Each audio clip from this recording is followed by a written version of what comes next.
Hey guys, welcome to Steele Wars. I am Steele Saunders and I do love Star Wars, and I'm very excited as on today's show we are going back to our original interview format.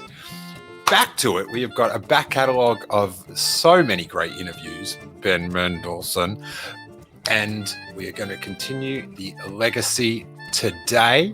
And if you do want more interview episodes, please support this episode by sharing it on your social media platform, giving it a thumbs up if you're watching it on YouTube, or a sweet 5-star review back on good old iTunes. It's like poetry. It rhymes. Because I am going back to the original format to interview two of the original Star Wars podcasters in my life who are celebrating 20 years. 20 years of Star Wars podcasting. I don't even know if podcasting has been around 20 years. We are about to find out. I do know that many of our regular guests are barely been alive for 20 years. But I am honored, I am thrilled, I am so excited to bring on 20 years deep in the game from Star Wars on Direct. We have got Sebastian and Dany. How are you doing, guys? Doing great, Mr. Saunders.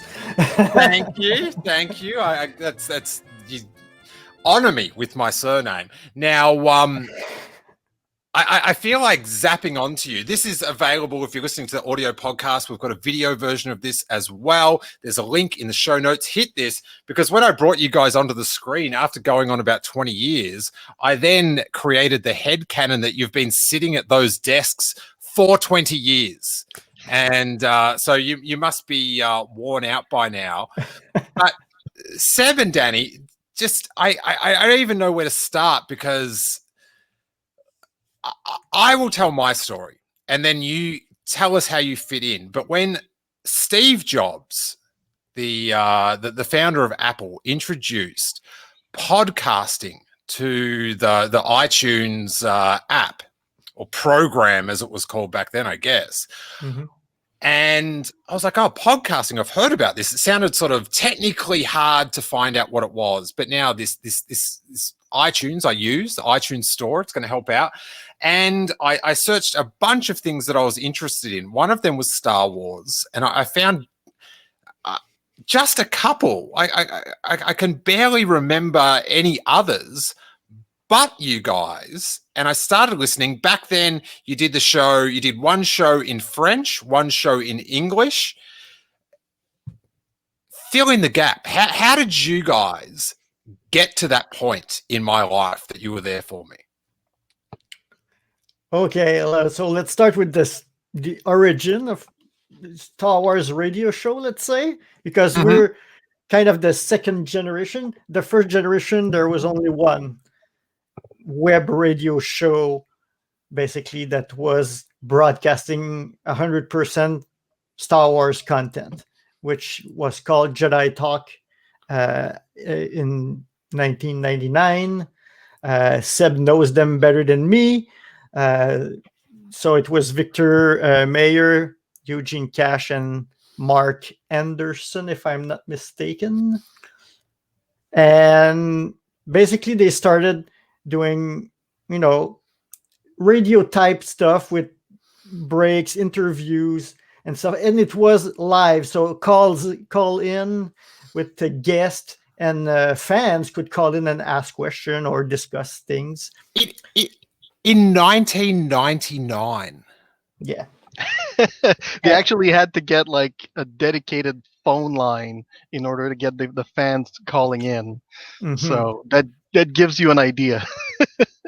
I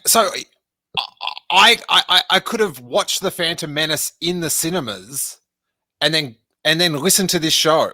I could have heard I want to go back. I missed all this content. What did they have to say? Did they like The Phantom Menace? I don't remember, really. I don't blame you for not remembering, by the way. So basically, when we came in, Jedi Talk was still running. We came in the scene in French first in 2001. So actually, last week it was our 20th anniversary, the January 14th, and basically me and Sebastian were working on a Star Wars website in Montreal, Quebec, Canada, in French. And I was listening to Jedi Talk, and at some point, we wanted to start a radio show with Star Wars music first.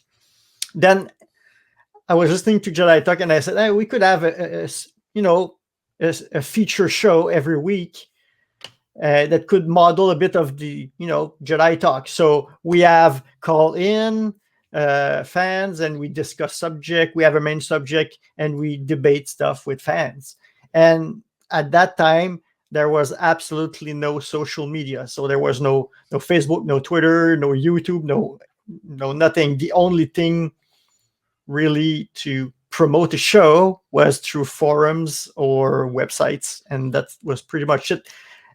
Let's remember, we had the forums, but in terms of social media back then, the best that you could get was MIRC, for those who remember that. So it was like a chat application.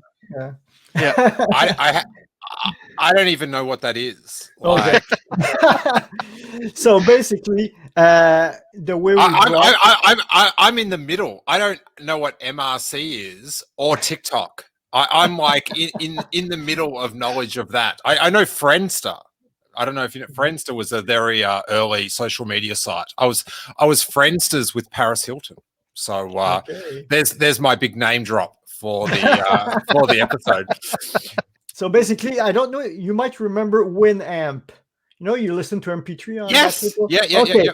So that what we use for broadcasting. So there was a plugin called Shoutcast, so we could broadcast through Winamp. So that's how we started. Basically, we were broadcasting through Winamp, so people with Winamp could listen to us live. So that's how we managed it. And the call-in were through a phone line, basically. Yeah. I feel like a lot of YouTubers currently still use Shoutcast. Yeah, it's still on. I feel there's still you totally no-sold my joke. It was just that they shout a lot, Yeah, Shoutcast. Okay. Yeah, I didn't get it at first. I'm going to put that down to the language barrier, not that it wasn't a good joke. Okay, it's just a good joke. That'll be the first of many comments I make that will get no soul. Yeah, of course you're a comedian, so they're gonna come pretty fast. Apparently. So basically, after a while, Jedi Talk left to be one with the Force at some point, and we were left, me and Seb, the only live show, but in French. So we discussed, and Seb was friends with Jedi Talk, so. He talked to them and he said, well, we could carry the torch for you guys since you're not doing it anymore.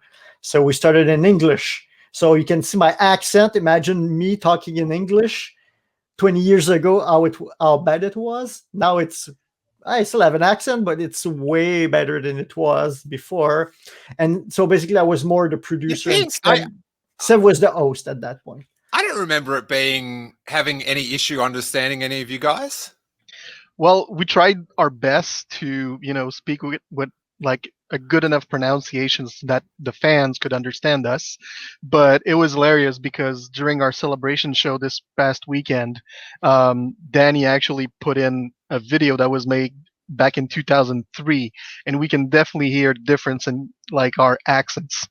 It's kind of funny. Yeah. So basically, we were second generation in English. So the first was Jedi Talk, then it was us with a show in Germany called Star Wars The Cantina, and Digital Llama Radio that started on the Force.net forums, the fan film forums. Then came Chrono Radio, which was Nathan P. Butler's show. That was the second generation. And I definitely listened to Nathan P. Butler. Exactly. And he was like the timeline gold guy, and just Exactly. like knew all the yeah. He was great. Yeah. So, and then the third wave came in. So, Star Wars Action News, Jedi Council Speak, Requiem of the Outcast, Star Wars and Beyond. And that was in 2003, 2004. And podcasting really came in 2005 when basically Apple invented the term podcasting. But before, it was basically radio shows online. And that's pretty much it. And that's the genesis of our podcast. We did broadcast in English for 4 years, I think, 2003 to 2007. I would say full time with some special edition later on, one-offs, but we continued in French. So, like, we're still going. Now we have like 20 volunteers, hosts, and we branch out. We have like spin-off shows and stuff, but it's still under the Star Wars on Direct banner. Mm-hmm. But it's still going after 20 years. That's insane. It's half Sebastian's life.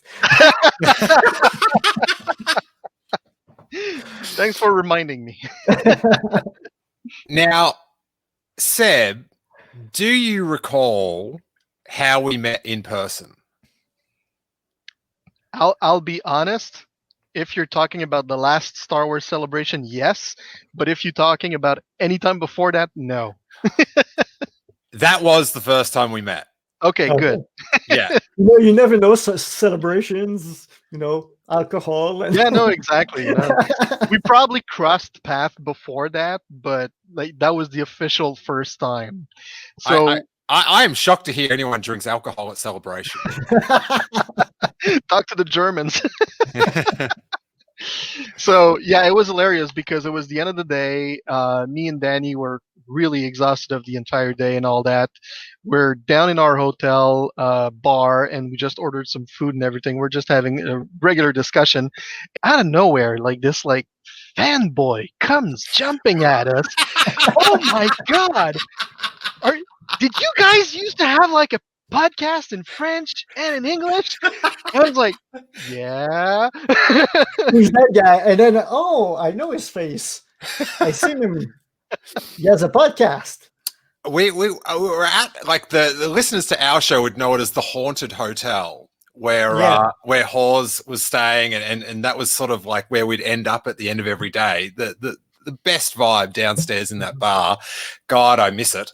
And you were with your team or something, just right beside us. We were like 40 people. We had so many people. So I was walking back from the bar, and I saw your tees, and with the end direct, and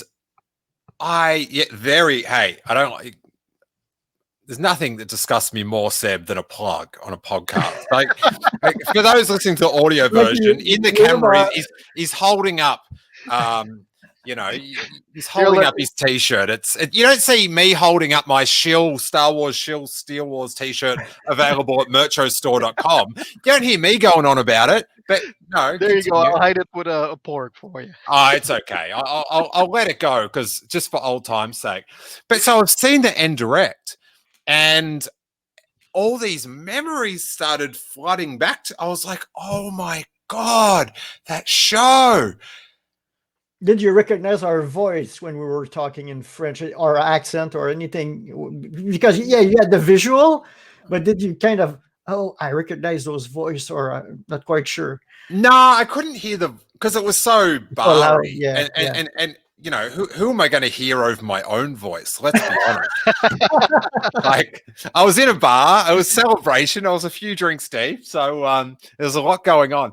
But I saw the tease and I was just like, oh my God, this is the first Star Wars podcast I ever listened to. And I went up and said, did you guys used to do the show in French and English?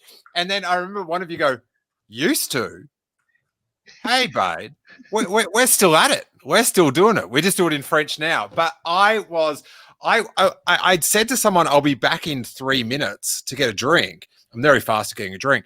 And I was like gone for 45 minutes because as Dany put me in my place as describing me, I was fanboying hard. I it was like I think I would have caught on to you after the films had ended, Revenge of the Sith. Okay. But I think anyway, but I do recall like now when I look back, like when the episodes they used to go for maybe like 2 or 3 hours from memory. They were long. Oh yeah.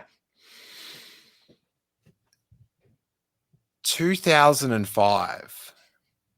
There's nothing coming. And these guys 3 hours a week of Star Wars news. And I mean, like, they're breaking down source books that are dropping, miniatures that are coming out. I remember there was a lot of different departments. Like, there was like sort of experts in each section or something. Yeah. But like, Yep. It was so like I didn't really have like any other Star Wars friends or anything, or particularly ones that wanted to like find out about all the minutiae of what was coming out and discussions and stuff. But at like from nothing to then hearing you guys in Montreal talking about Star Wars, it was thrilling. Like that's when when I hear those other guys were doing it in 1999. That's like just baffling to me. But I do remember listening to there was like a Force cast. I don't even think it was called the Force cast. It was just like the Force.net podcast, and every episode was different. Like it was sort of just like, I can't remember the guy's name that was recording it. Well, there was Pete Nadel and Jason Swank, basically, which he became. Well, Jimmy Mack came in later on, and then they up to Rebel Force Studio. It was before that. Before that? It was, I can't remember the guy, but he did come, like, I think he was involved not too long ago, came back. I wish I could remember his name because he reviewed Revenge of the Sith on the podcast. And because I think he would just have content and he'd just post it up. And I think I would just listen to it on the website, maybe. But I remember one I downloaded and I had on my iPod because it was such a weird memory for me hearing someone just hearing someone talk about Star Wars. I remember the 7-Eleven I was out the front of in Melbourne listening to him talk about Revenge of the Sith. It is like, it was so rare. That's like when I saw you guys, I was just like, oh, they are the OGs.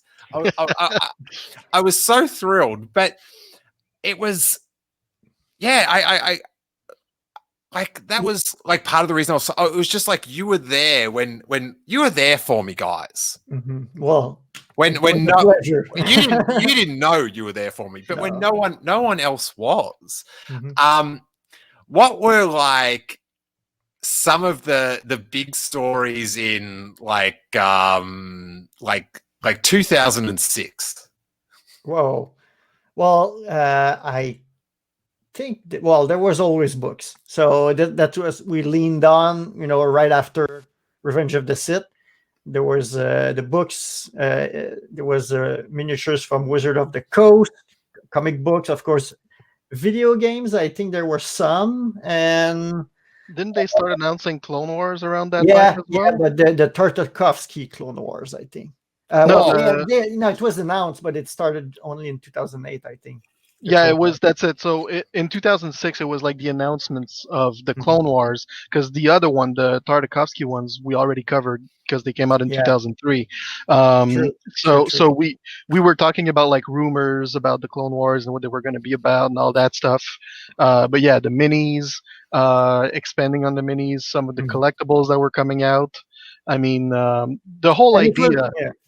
And it was about the community too. So that's the thing. It's like we're covering events. So up until I can remember, we were the only live show, like for probably all our English run. We were the only live show that people like came in at the 7 p.m. on the Sunday, People came in the chat rooms and like talk with us, or interact with us. So we dropped a question and people react on the chat. We bounce off them. Some of them called us. We had some interview with Star Wars authors sometimes. So we had long interviews, and it was. We decided like a week before what the main subject would be, and we go, like you said earlier, like by section. So we have the film news, then the collecting news, then literature, etc., etc. I remember there'd be like a lot of talk about the miniatures and stuff, and that was like I'd never had any inkling to play, but just to hear people talk about it, I was just like, oh, this is awesome. There's something about it. Most people that people listen to now or watch, they cheated, right? That like I got started. I was podcasting already, but when Disney got announced they bought Lucasfilm, that's when I decided to do a podcast about Star Wars, because I knew there'd be stuff to talk about.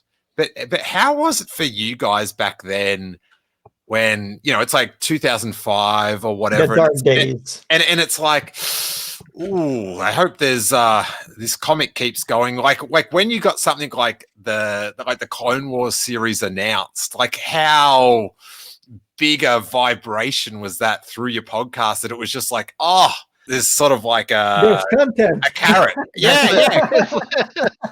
Well, basically, we like everybody else, we had a dark time. Like I know a lot of podcasts dropped at that point between 2005 and I do have to point out, Dany, a dark time is like years. Like in Star Wars, like modern culture, a dark time is like the Wednesday between two Mandalorian episodes. Do you know what I mean? It's around years. Around Thursday back there, around Thursday in December, people are like going, oh, there's not much Star Wars going on, is there? Oh, yeah. But so basically, but years is we had to solid. stretch a lot. Like we were, well, we had stopped in English because there was so many podcasts still, and I think some people that were better than us in overall, and so we decided to stay in French, and it stretched really thin, the content. Like at some point we're not like broadcasting every week or 2 week at all. Like sometimes it was a month apart because of lack of content at some point.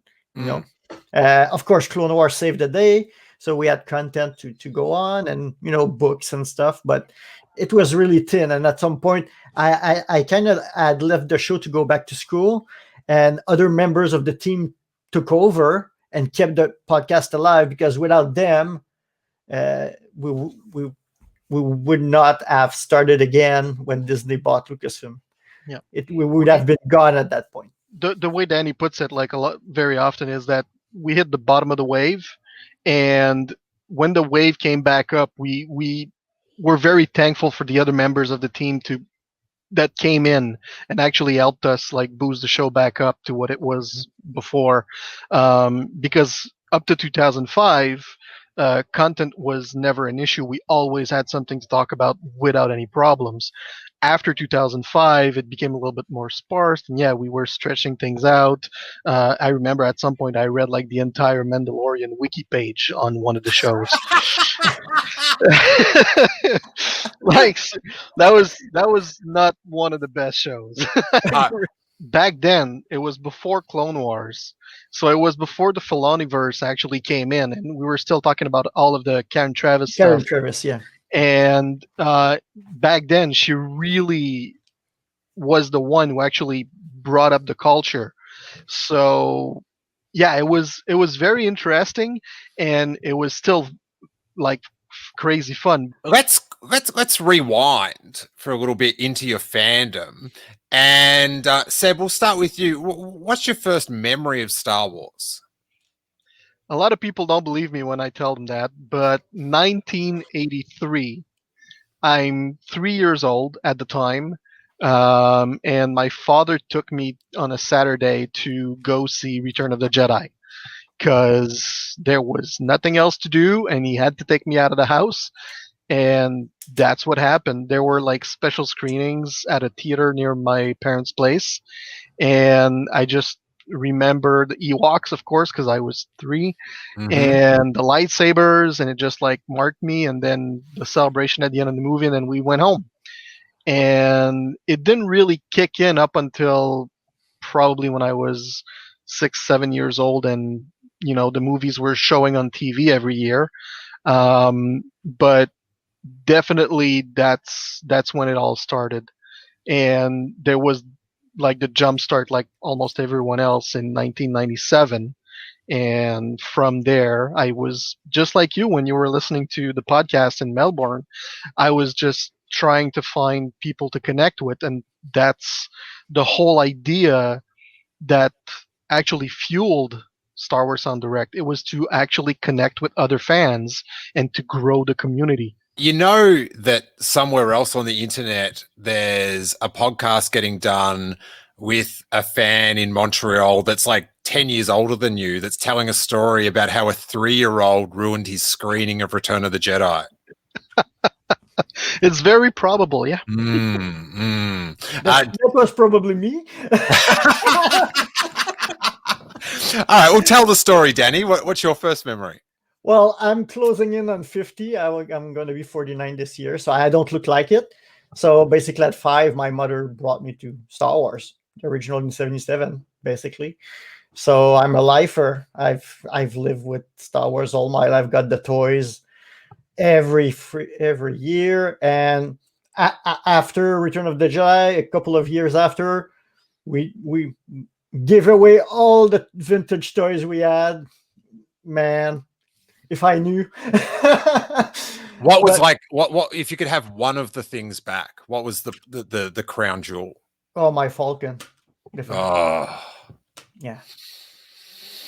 If I can only dream of owning a Falcon when I was a little boy, but to give such a thing away, I don't know. But there's so many. I remember when I was getting back into Star Wars when I was maybe like 19.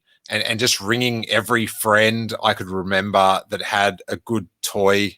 Like I was tracking people down, like because there was no internet. But yeah. I'd say, hey, "Do you have this guy's number?" Oh, I'd look up in the phone book and go, "Hey, yeah, it's Steele. Hey, do you still have those toys that you used to have?" And one guy had a skiff, a Power of the Force skiff, but he sold it for like 50 cents at a garage sale thing, and I was like, "Oh, it's $500 right there, buddy. You're killing me."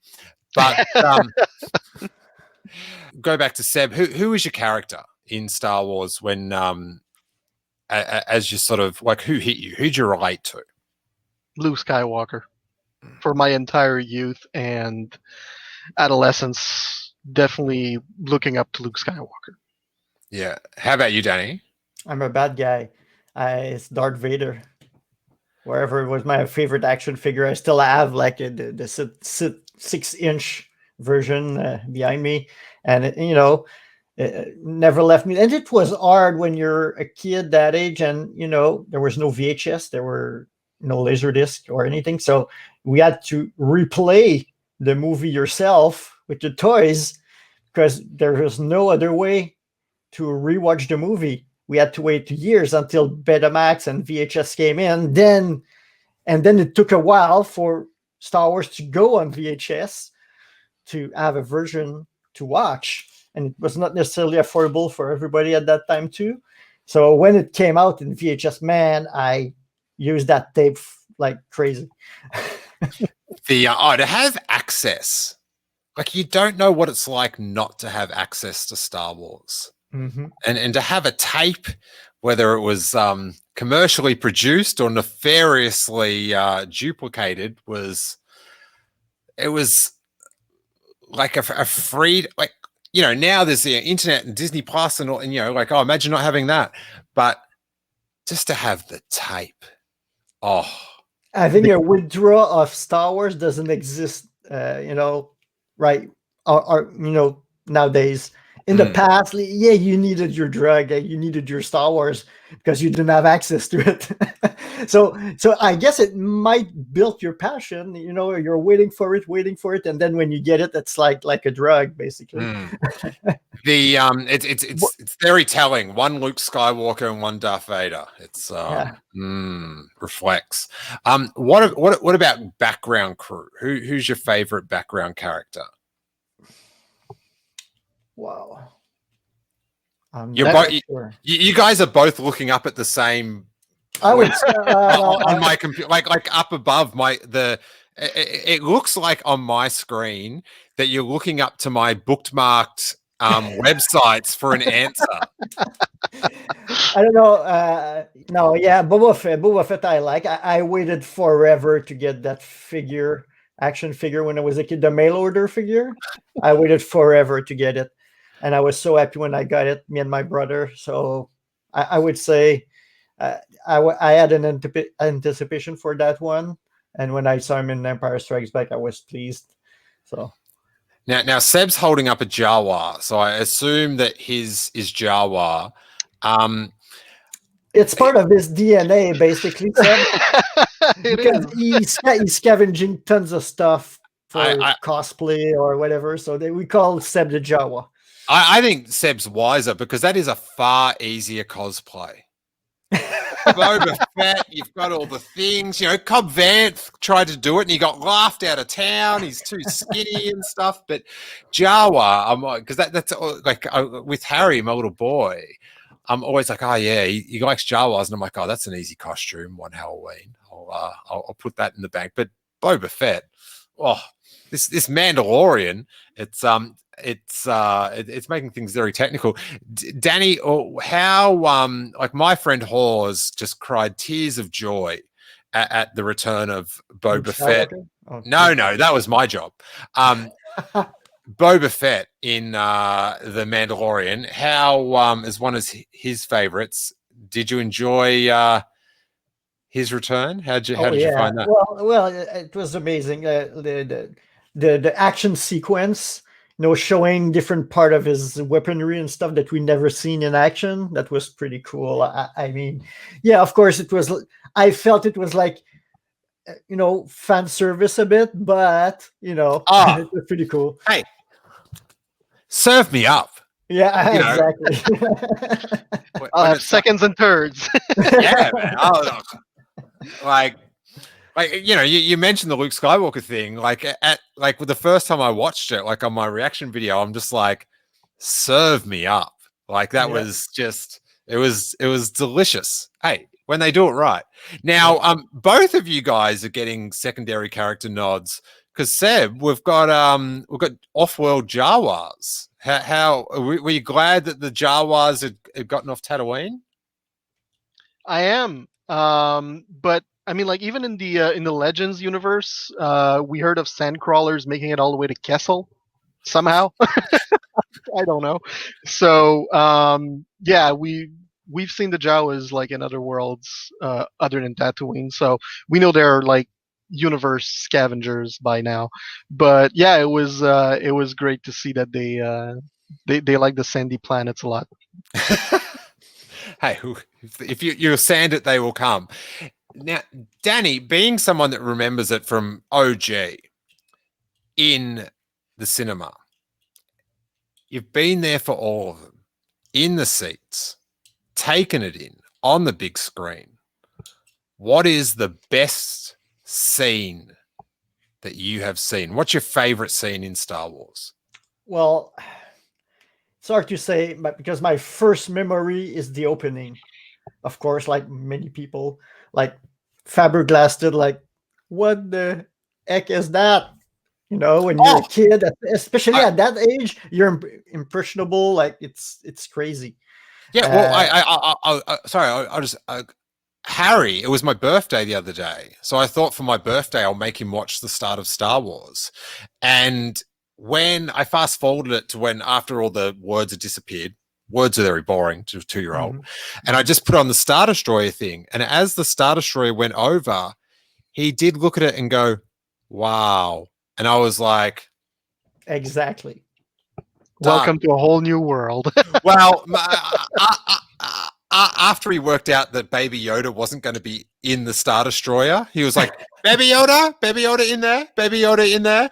He's we'll get him back in another couple of years. But it's that thing of that first scene. Like, you talk about what it's like for a kid. I got to watch it firsthand. You can't comprehend hardly anything, but that Star Destroyer, so good. So is that opening scene? Is that what you're going to lock in? Or Yeah, well, I was pretty young, so it's far back in my memory. It's almost it's 43 years back now. So I remember two scenes from the original when I was in the seats. So it was the opening, and for some reason R2D2 and C-3PO on Tatooine in the desert with the Trade Dragon skeleton in the back. Those are the two scenes I remember from my first viewing as a 5-year-old. Then I saw, of course, Empire Strikes Back, the Battle of Hoth, living in Quebec with the snow all the time in the winter. We were replaying with action figure in the snow outside to recreate, Hoth. And Return of the Jedi was the first movie I did go to the cinema without my parents. I was old enough. So that was a big one for me too. I remember going in with my brother and my friends. So that was a big part, and I remember seeing it 3 times in '83. Yeah, I couldn't even comprehend seeing a movie twice back then. I was so young. It was the only way to see it. Yeah, basically. yeah. But no, I wouldn't even have thought to ask my parents to go see it, because it's like, hey, why don't you see it at the movies? Like, once you've seen it at the movies, that's it. Yeah. Like it wasn't until later on that seeing things, or for my knowledge, seeing a film twice was even like comprehensible. Do you know what I mean? Mm-hmm. But Seb, what's your favorite scene? Favorite scene for everything would have to be the beginning of episode 3, as they're diving down in their spaceship on Coruscant, and you get like the whole spaceship battle. That blew my mind, Especially at Celebration 3, right? Yeah, especially at Star Wars Celebration, because we had the chance to be in Indianapolis and the episode 3 panel. So they showed the entire opening of Revenge of the Sith 1 month in advance to the attendees. So we're freaking out like in there. I think the music was different, but basically the film was coming out a month later, so it was done. The movie was done. So basically they showed us the opening scene, the Battle of Coruscant. Like, wow. So with the buzz droids as well, or? Yep. Yeah, I think all the way until they were about to go in. Yeah, it was all the way until they crashed into the General Grievous ship. But yeah, but that's one. But for the original trilogy, my favorite scene remains, and it's very odd. I guess it's the way it was cut on TV, but it's the death of Obi-Wan, because that scene would always be the scene that they would probably like cut the commercial to. So Obi-Wan would die, and then they would cut the commercial, and that probably marked my youth too much, because up to a certain point, I believe that Star Wars ended there. Like I really thought that was the last scene. I completely forgot about like the whole Death Star, and Did they went back to good ending. After the commercial? Did they went back to Luke screaming no right after? Yeah, exactly. That's so it is, but I mean, like that's so they didn't show the Death Star scene, or you just stopped watching? No, they did. It's just like to a certain point, my brain just stopped it there. I guess I was traumatized with something. I don't know. It's like, no, he's dead.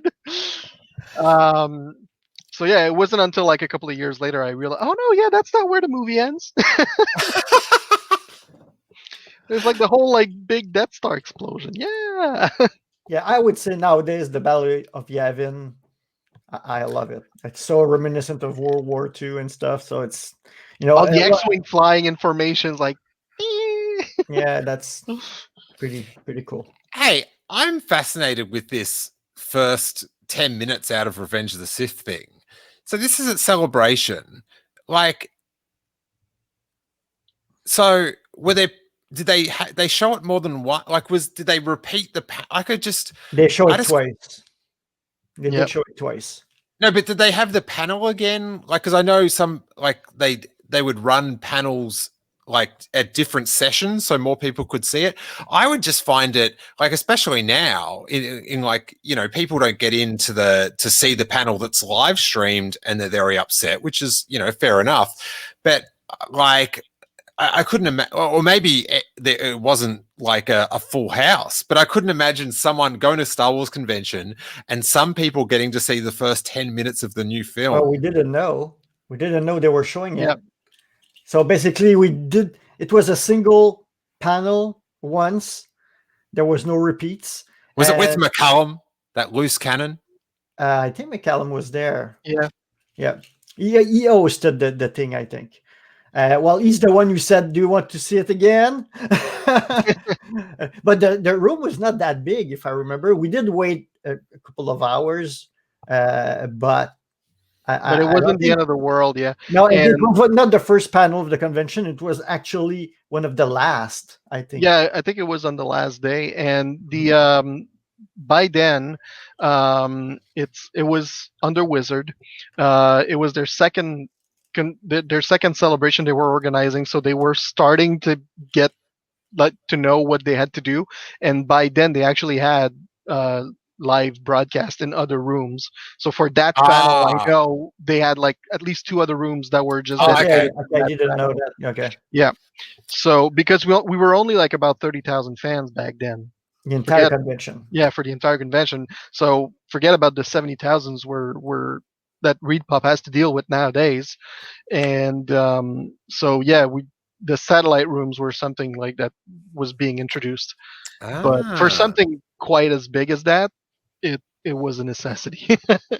Wow. What was it like when they said, "Hey, do you want to see the first 10 minutes of the like that's there's like this 2-second of like pure silence where everyone's in their mind going like, what did they did they just say?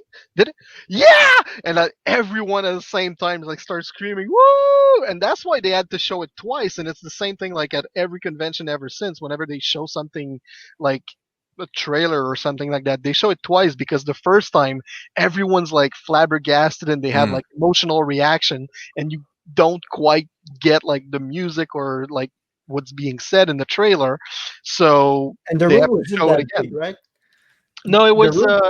I think it was about like a 5,000 to 7,000 people room tops. No. I would say less. 3,000. 3,000. Yeah, 3,000 in Indianapolis. That's right. Are you sure? Yeah, I felt like there was 500 people in there. No. It was a 3,000 to 3,500 theater. Okay, it might just be because we were close and the screen was so big. It was like being in an IMAX theater. Well, they actually brought in the special digital projector from Texas Instrument just for that particular screening. So that gives you an idea. Wow, that's that would have been just like, and to think about it for a month, like. Oh, so good. Hey, you guys, just interrupting the show for a moment to let you know I am here in the studio, fresh off recording some juicy new Patreon exclusive content with the king of all Toms and published media, Tom Chansky. Tell the unassuming freeloading listener what they're missing out on this week on the Steele Wars Patreon. We just had a groundbreaking episode of Page Wars where Steele actually read a book or listened to it. So you didn't really read it, but he listened to it and we talked about it. So I'm like totally thrown off, and Steele is asking me questions, and some of them I didn't even remember the answer to.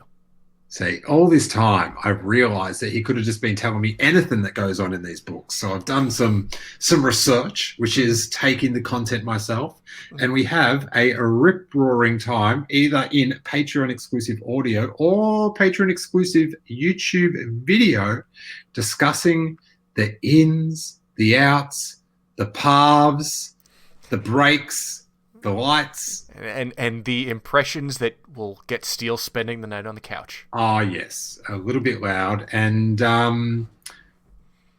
that special Star Wars moment for Dawson Creek's fans as well. We've got that as well.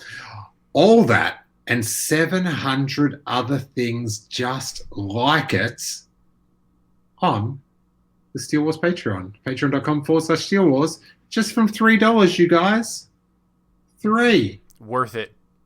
That's, Tom, that's like what? A 1/5 of a bottle of blue hair dye, yeah? Maybe 1/2. All right, don't worry. Not many other people have dyed their hair blue, so they won't even get that reference. Yeah, there you go. Back to the show. There's one weird memory that is even doubly weird when you think about if they tried to do it now, where the Star Wars fan club were going to have a president, like a nominal face of the fan club president. And I believe the way he became president was to recruit the most amount of people to sign up for the fan club. And was it you, Seb, that was in contention for that? Were you the nominated would-be president? Well, what happened is that Dan Madsen actually founded the Star Wars fan club back in the 80s. And as time moved on, he actually passed the torch on to Lisa Stevens. And at some point, she was like, well, I've got other ventures I'd like to go to. So perhaps you should have someone from fandom actually becoming the president of the fan club. And so Lucasfilm decided to actually have sort of a contest on who could actually bring in the most Star Wars Insider subscriber. And there was like this whole like it sounds like a pyramid scheme. It doesn't sound Pretty legit at all. so essentially in the States there were a couple of guys that decided to, you know, try their luck at it, and Dustin Roberts was one of them from theforce.net. And 100% for sure Dustin was going to get it because he's an awesome guy and he just deserved the position. And of course, even though Star Wars fandom is international, due to, I'm going to say, paperwork and stuff like that, the president of the fan club had to be an American. It couldn't be like anyone from anywhere in the world. But we still had fun for quite a few shows where we actually said, you know what, we're going to do a campaign where Seb's going to run for president of the Star Wars fan club. And Dany actually came up with this jingle, and I actually came upon it. I still have it. I still have it too. Dude, can you play it now?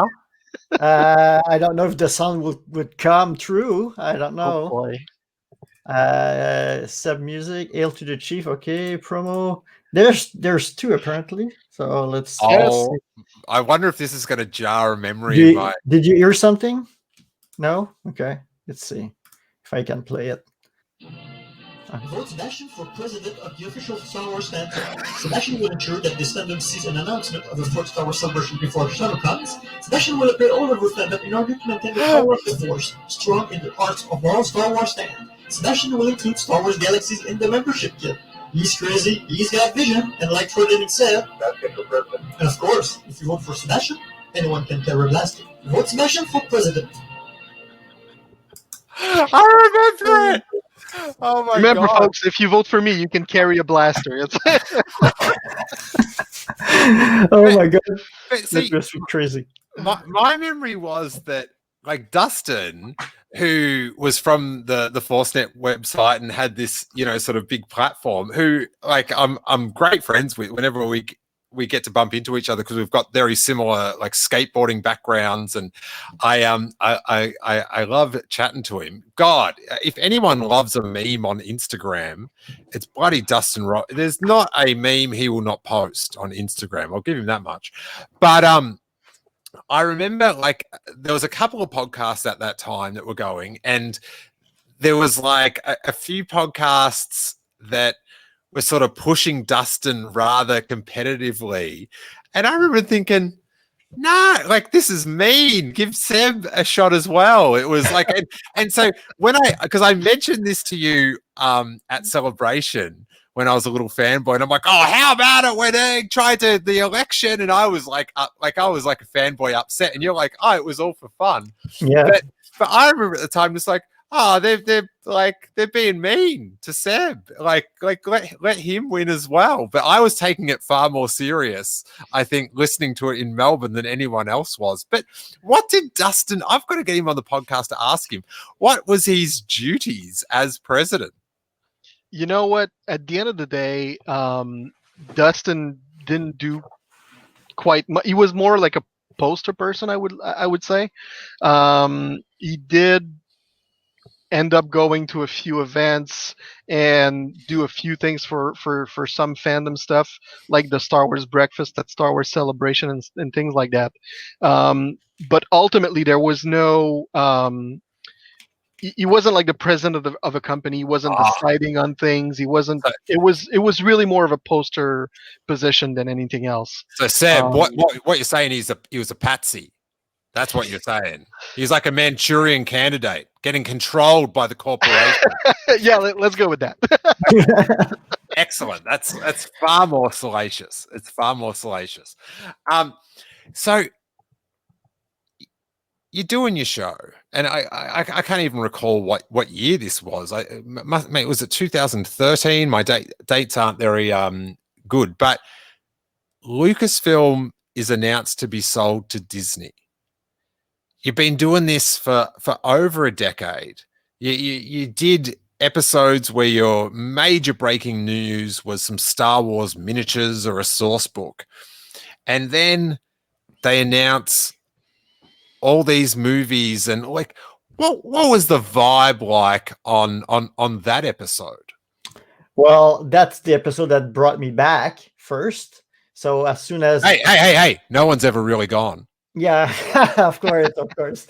I remember, well, I think I was looking at Facebook and I saw this coming, and then like that's not true. That's impossible. And then I saw and then I saw Steve Sensui post the same thing, and I said, oh boy, that's true. So I started like going back to the team. Back then, it was some people in Europe that were managing, like I said earlier, that were holding the podcast on, and it said, "Okay, we need to go back, do a special show," and we did, and we're going nuts. And at that time, I said I went back to school and stuff, so now I'm a designer. So I said, "Okay, total rebrand. We're starting from scratch. We did archive all our stuff. So basically, we separated with George Lucas time and Disney time. So that's the split. And we started back again.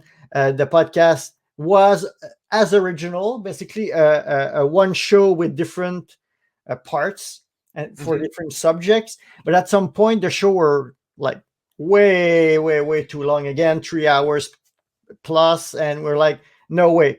So we decided to branch out. So now we have the main show and we have spin-off show that we have Star Wars on Direct Literature, we got Star Wars on Direct Gamers, we got Star Wars on Direct Making of, we got Star Wars on Direct Spoilers. That was a show that was requested by people because a lot of people were getting spoiled on our show. So we decided to do a special show just for spoilers. So we branch out. So every category of stuff, collecting, gaming, literature, has their own specialty show now. So that's the way. So people don't have to listen to 3 hours of shows and to get to what they like. Hey, it was an honor. It was an honor. I loved every minute of it. Yeah, but not everybody's like you. So basically, Thank God. So some people just like gaming or just literature, and of course, the movies and TV show have their own.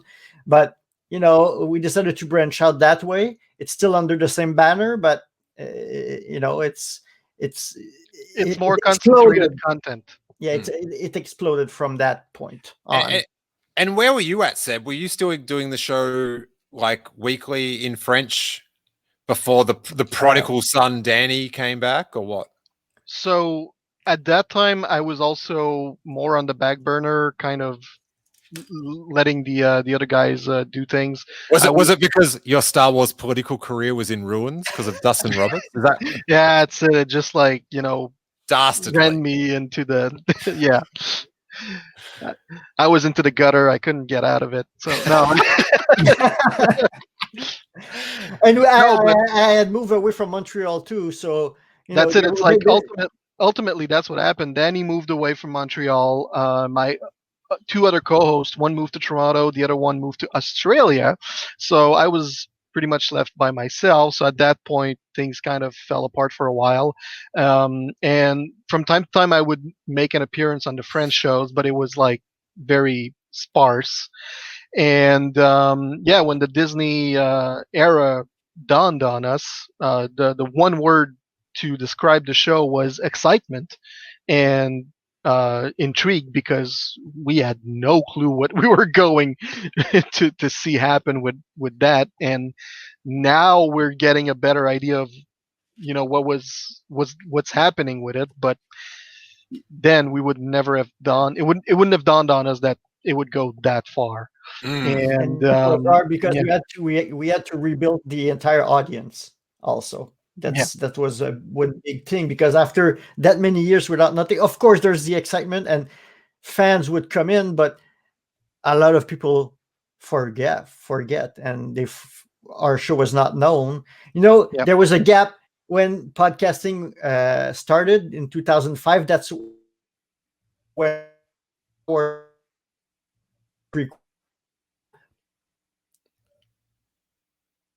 Oh, Danny, you've gone blah, rah.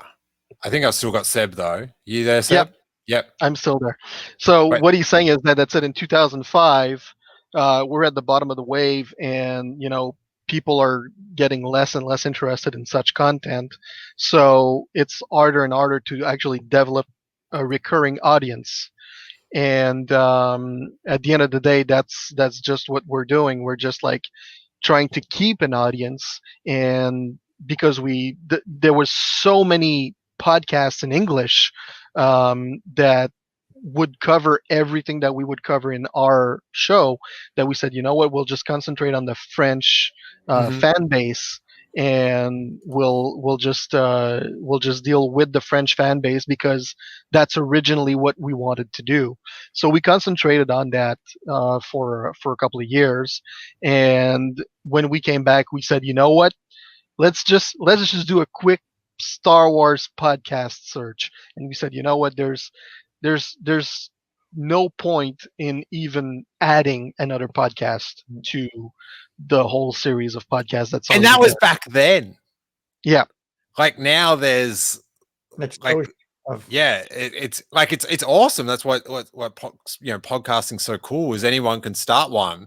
But there is like I don't know what the number is, but it must be thousands of Star Wars podcasts from when it was just how many Star Wars podcasts were there, do you think, when iTunes launched? less than 100, I think. definitely less than 100. I'm almost tempted to say less than 50 even, Yeah. like internationally.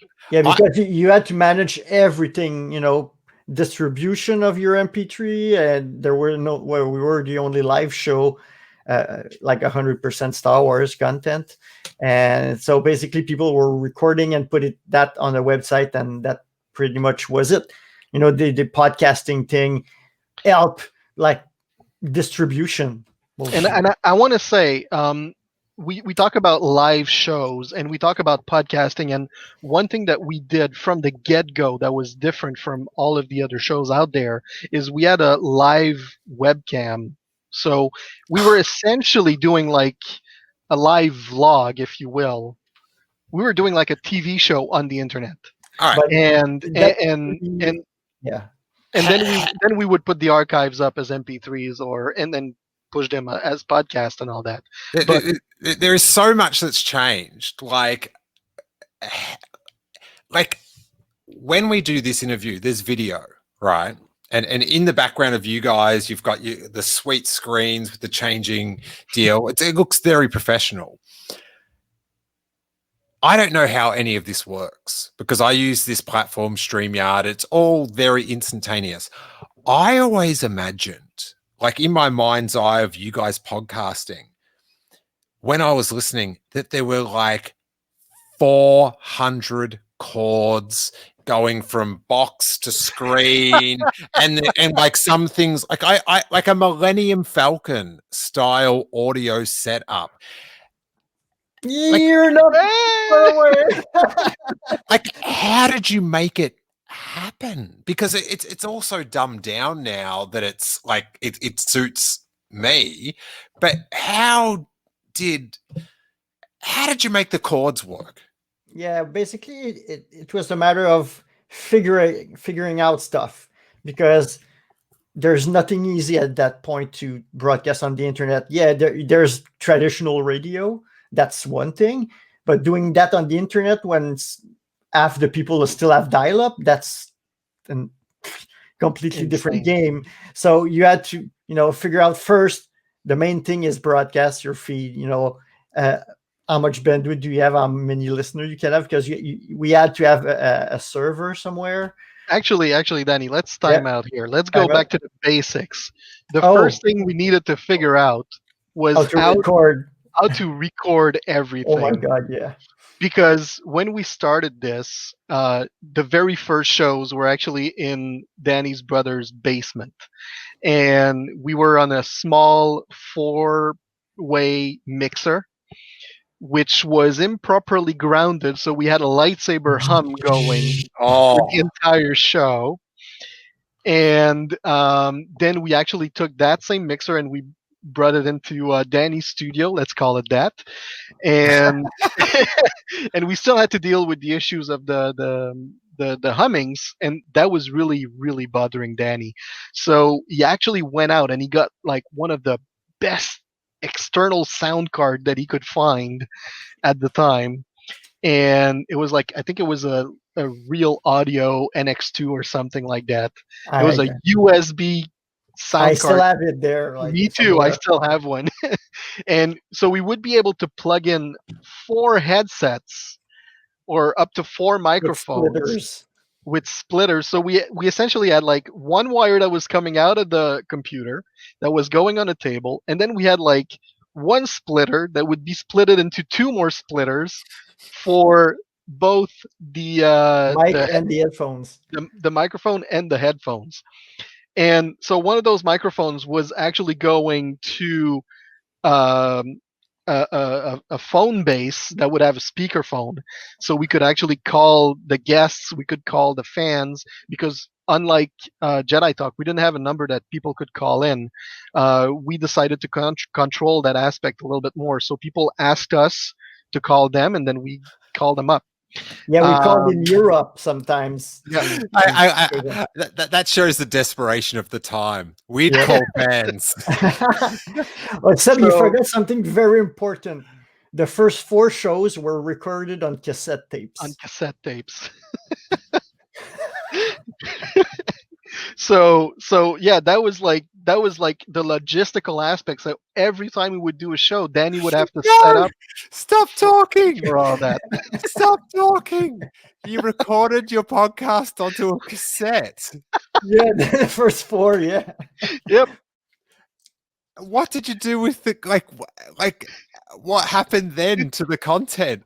So for the guys on that are watching this on video, like, this is what a cassette tape looks like. I thought you were going to have the cassette. I was going to be very impressed. But still, we actually have a TV show came to our studio in 2003, and we have a video of that. If you're interested in seeing it, it's in French, but you see our setup and all that thing. Ah, awesome. Is that on YouTube? I don't think so. I have the file here. Ah, okay. Yeah. I was going to ask you, and this is good sizzle for people to watch the YouTube, because I was going to ask you for some B-roll and stuff. Yeah, and some photos and so I can slip that in. So yes. Yes, I want to see that quite because I've got in my head all the call. Like it. I was worried for you every week that you were going to You'll catch see, on fire. it's pretty like Uncle Junk thing. Oh Listen, my god! I don't have handy picture of what Star Wars on Direct looked like our studio back then. What I do have, and I'm going to do my best to show you guys. So right here, this is the Jedi Talk crew at the 501st Bash at Star Wars Celebration 2, and you can see all the computers and the microphones and the wires running from the computers and all that. So this is actually a souvenir of how we used to do things back then. And still, they were better equipped than we were. Yeah. So that gives you an idea of like the logistics behind what it was to do internet radio back then, because it wasn't called podcast; it was called internet radio. Yeah, well, that's the weird thing I was thinking about before. Is one day you woke up and Steve Jobs told you all you were podcasters. You you found out on the Apple stream. Well, we knew it was advance more. a bit. Yeah, there were rumors and stuff, and people were. I think the RSS feed already existed, so there were people testing it and trying it. It was more of an evolution of the technology and of the sharing of what our show was. It was more of an evolution of things, so it wasn't like completely a rebranding of what we were doing. It was just like an evolution of how things were moving along. And it gave us the option of, if people were not there live, to participate. You could download it and listen to what you had to say. But when Dany was bringing up before about uploading to a server and all that, because back then, when I first started listening to podcasts, they'd talk about how they got charged per download. Like it was like whoever had the file, whatever internet company.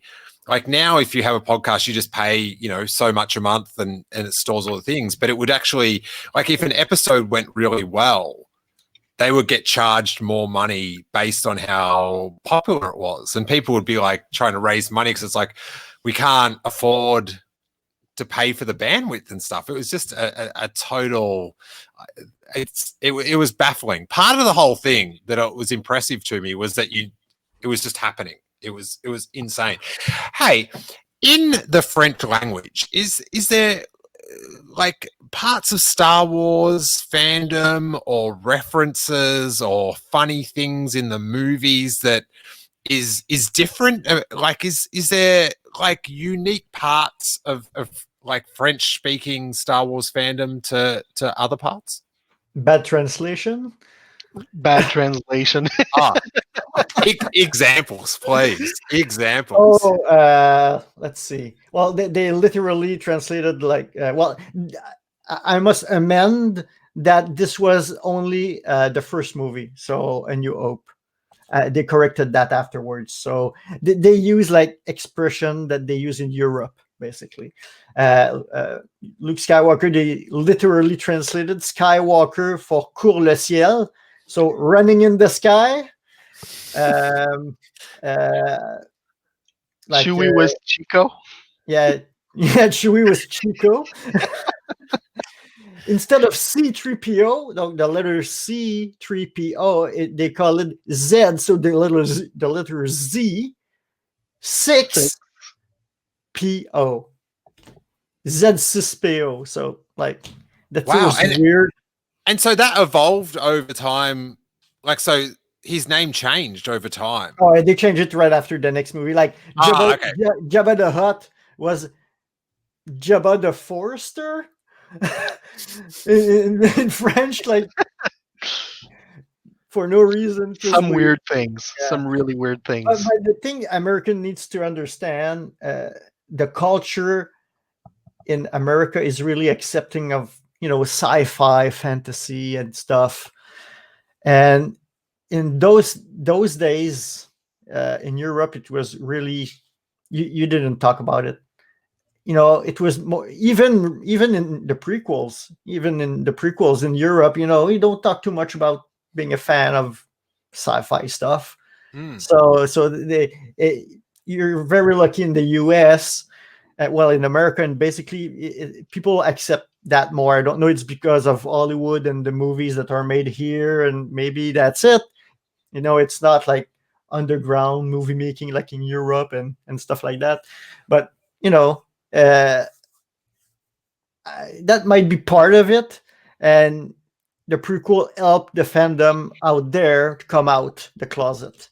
Okay. Here, people were already out for a while, many years before, but in Europe, it came. I think the early, uh, early 2000. Well, I think 90s and 2000 people were starting to come out as science fiction fan more. It was more common, but in America, it's been like years and years, decades. How do you find the translation, like on Disney Plus, if you put it on in French? Like I how, never watched in French. Well, We've I'm evolved past the point of watching the movies in yeah, French. I'm a purist. If it's a Japanese film, I'm probably going to watch it in Japanese with subtitles. So I know English, so I watch English shows with their original language. So I will say for people who are born in Quebec, we usually watch movies in French when we're younger, and as we grow older, if you live like I lived in the city of Montreal, which is like a metropolis, so learning English actually comes fairly naturally to us.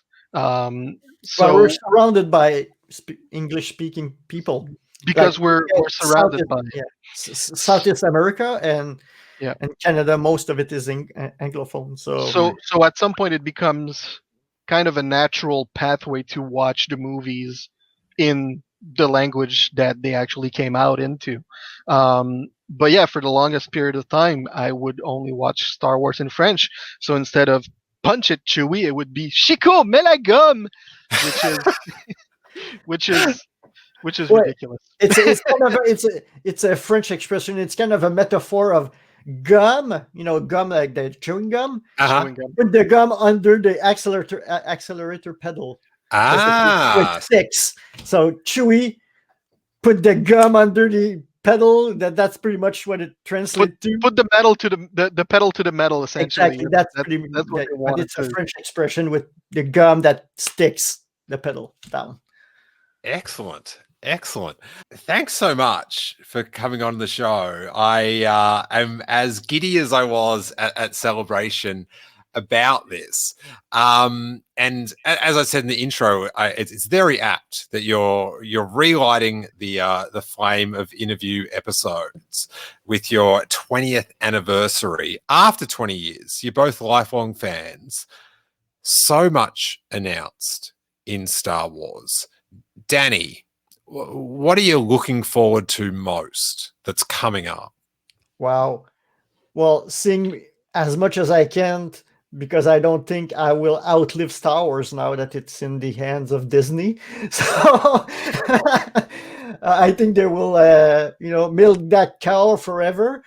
What I'm most, of course, the Rogue Squadron movie. I was always a big, fighter jet type of, Top Gun fan and so on. So, of course, something about fighter pilots is really interesting to me. And the Cassian Andor show, for some reason, I don't know if it's because of Rogue One, but really big interest. And I love Ahsoka, like one of my favorite characters since Disney bought even before. Well, I didn't like Ahsoka as much earlier on, but she grew on, and I really liked her later on in the Clone Wars. And now I think it's one of the best character overall in the entire saga, like the most developed character overall. It's we saw her from a kid to an adult, so it's a really great character, and I can't wait to see what's next. And bringing back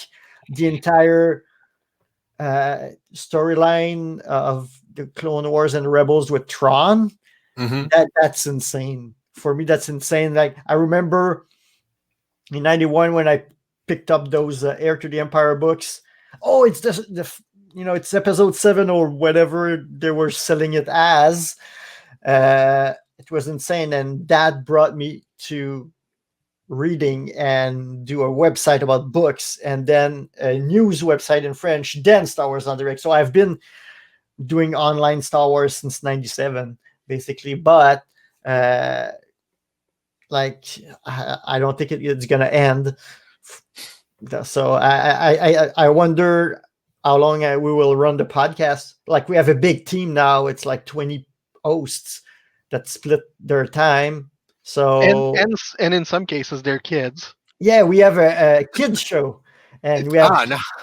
we have a kid host. Well, she's now a teenager, but she started a bit younger. But she was reviewing kids' book and toys for kids and stuff. So it was pretty cool. Wow, growing up Star Wars podcasting. That is well, we have to train our the succession. Yeah, exactly, succession. That is so dope. Seb, what are you looking forward to most, buddy? In the latest announcements, Rangers of the New Republic is probably what I'm looking forward to the most. However, the one thing that I'm really looking forward to is whatever they're going to do about the Old Republic stuff. Because I know we've got like the Light of the Jedi stuff that's coming out right now, and we know it's going to be multi-platform, and I can only hope that they're also going to make movies about it. I'm a big fan of history. I'm a big fan of the Templars. I love the graphic novels that were written by Kevin J. Anderson, Tales of the Jedi, and all that stuff. So I cannot wait to see what they're going to do about that. Well, the Tales of the Jedi, loved them as well. That's what the Taika Waititi, if that one goes back to sort of that early age of the Jedi, I just remember like Nomi Sunrider and it was just like, I remember where I was in my very average call center job at the time, getting back from the comic book shop. I'm like, oh yes, they got their lightsabers are attached to their backpacks for powers and all that sort of stuff. So I am hanging for that sort of stuff. But I'm interested. I don't hear many people list the Rangers of the New Republic at the top of their list. Why? What about that interests you, Seb? I'm as I said, I'm a big fan of history, and Band of Brothers is something that was that actually struck me when it came out. So when we walked out of the hall in Celebration Anaheim after watching the teaser for Rogue One, which was essentially just like a flyby of a canyon and then pan onto the Death Star being built. I walked out and I crossed path with my friend Chris Mock, who actually produced The Force Among Us. I know Chris, yeah. Documentary. And I said, Chris, we need to sit down and we need to write a show about Star Wars, but like Band of Brothers. And I have the feeling that's sort of what it's probably going to be, or at least I can only hope. So yeah, we'll see what happens. Hey, rebellions are built on hope, or so I hear. Yeah. Again, thanks so much. Let the good people of the internet know where they can listen to the podcasting, particularly if we've got any bilingual fans that can enjoy the French-speaking Star Wars action. Yeah, well, basically, it's going to be mostly iTunes, Spotify for traditional, podcast. Live for now, we're doing it on. We have a Discord server, so look for Star Wars on Direct, and YouTube. So basically, we archive also, not visual. Usually, it's just the audio feed with an image. Sometimes we do video shows like we did for our 20th anniversary, but that one-offs. And where else can we find us? That's pretty much it. Well, all the podcast basically feed that you can find. And on the website, it's starwars.direct. Starwars.direct. Gotcha. And what about like Instagram and Twitter, all that good Yeah, stuff? of course. Look for Star Wars on Direct on Facebook, Instagram, Twitter, and our Discord server. Yeah, that's You guys would have a MySpace page, a live journal, a Friendster. we Like, skipped over MySpace. okay, all right. Poor Tom. Poor Tom. Poor Tom. Well, yeah. Thanks so much, you guys. It is. Thank you so much for having us. I mean, it's great to see that what we started 20 years ago, inspired people like you to actually pursue such incredible endeavors. And maybe we didn't make it on the red carpet, but you did. And to know that, it warms my heart because of what Dany and I started so many years ago. The community is still bonding strongly together, and that's what it's all about. It's all about bringing the fans together, and that's what we need to endeavor on forward. Unity. Especially nowadays, with all the toxicity on the internet around Star Wars, and the fake news and stuff, like it's insane. Yep. So yeah, it's but it's that those issues are not Star Wars Alone's issues. No, that's it. Yeah, it's yeah. overall, Sometimes I feel like people are like, oh, Star Wars fans. It's like, hey, these issues are all over the place. But thanks so much for your kind words, Seb. Like it. Thinking about me listening to you guys, like, sort of reminds me, like, to stay pumped about doing it, because I remember how much I loved, like, waiting for the next episode and all that stuff. So I so appreciate it, and it was so good to catch up with you guys. And oh my God, it was a pleasure. Let's hope we can do it in person again. Of course, next celebration we'll do a big thing. Oh, and that big thing is a jug of beer. Oh yeah. Let's do it. It will involve a jug of beer. Excellent. A tower of beer. Well, yeah. Thank you so much. I will hold you to that. And to everyone listening, may that force be with you.